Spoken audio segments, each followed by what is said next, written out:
Hi there, thank you. So I'm Lucinda, I'm non-exec director for Legacy Habitat Banks, and we are a company that's been going for quite a few years now, set up just before the biodiversity net gain legislation came in. So I've been asked to just take you through the basics of BNG. So we've got over 150 people on the call, and guaranteed 70% of you will have heard a little bit about it, but aren't entirely sure about where it's come from, what it is, and where it's going. So BNG is just one way to invest in nature. And it comes from the fact that the Environment Act came in 2021, and a small segment of that Environment Act mandates that any planning permission going forward, and there are a few exclusions, and I'm sure there will be some more exclusions made coming in the future. But basically, any project going for planning permission must demonstrate 10% net gain in biodiversity in order to actually get planning permission. And what that means is that you send an ecologist out to site to look at your empty field, or it could be a very full field full of habitat and biodiversity, and they look at what's there, and then they say, right, well, if you're going to get rid of all of this and put a giant shed on it, then you'll need to create all of this habitat either somewhere else or a better habitat on site alongside your development. And there's a hierarchy to that. So I'll go through the detail in the next slide, but just to highlight some of the numbers. Sorry, back one sec. Just to highlight some of the numbers in terms of the relevance to what Krista was talking about. The estimated value in the UK for the BNG market, so the mandatory side of things, not the voluntary side, just literally what planning permissions generate for income into habitat restoration, it's 135 million. And we think that's more like 300 million. The impact report was done in 2017 in preparation for the Environment Act, and things have obviously moved on quite considerably since. But that's what's in black and white. So 135 million to the UK, and that the investment is driven by planning applications. So it's very much dependent on the development market and how buoyant that is. So it's very driven by politics and what's going on at the moment, and the speed of planning departments. So each local planning authority is investing in nature in a slightly different rate, depending on what they're building, what they're developing, and how fast they're processing their planning applications. Next slide. So this is the process that one would go through on it in a very light touch way. So you do as a developer, you do your BNG assessment on site, you'd understand what's there, you use a metric, which is an Excel spreadsheet with a load of data behind it. And the qualified ecologist will understand what's on that site and put that into a metric. And out of that comes a biodiversity baseline for the site. You then create a on-site biodiversity net gain plan, because we talk about the hierarchy of things. You want to achieve as much biodiversity on the site as possible. And then once you've done that, you plug all of that into the metric, and it tells you what the deficit is. So how much of your habitat is being lost and how much of your 10% gain you're also not achieving. And that's when you then go to the external market. So this legislation has created a market for habitat banks, because if you're destroying a field or a woodland to put a shed on it or 100 houses, it's very difficult to achieve on that scale all of your habitat on site. So once you've identified your deficit, you then go out to the external market to source BNG units.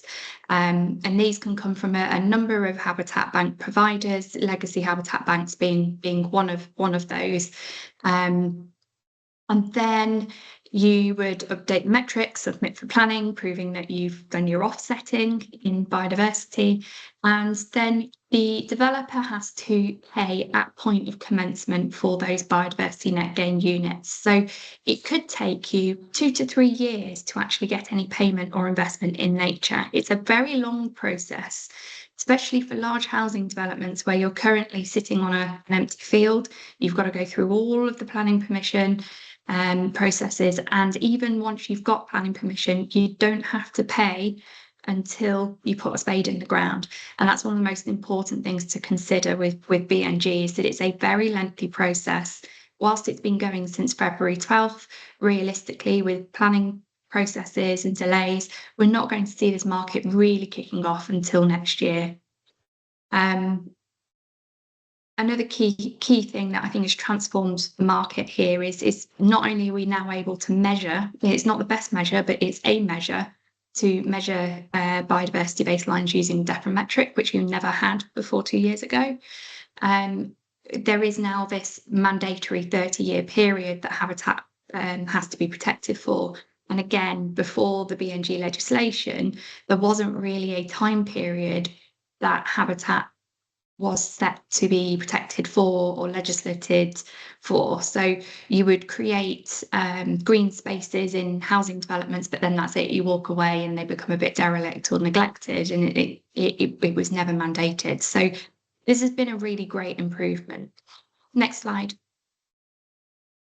Okay, so we talk about setting, and this, everyone always says, well, how much is a unit or a credit, or how does this work? So the government have put in place statutory credits, and they are a fixed price that, worst case scenario, if a developer can't deliver the habitat on site and they can't find a habitat bank to buy units from, they can buy a credit from the government. But you need permission from the LPA to do that, and it is worst case scenario. So I think to date, in all the months that this has been running, only £30,000 has ever been spent on a credit. So it's probably one or three partial units that have been bought.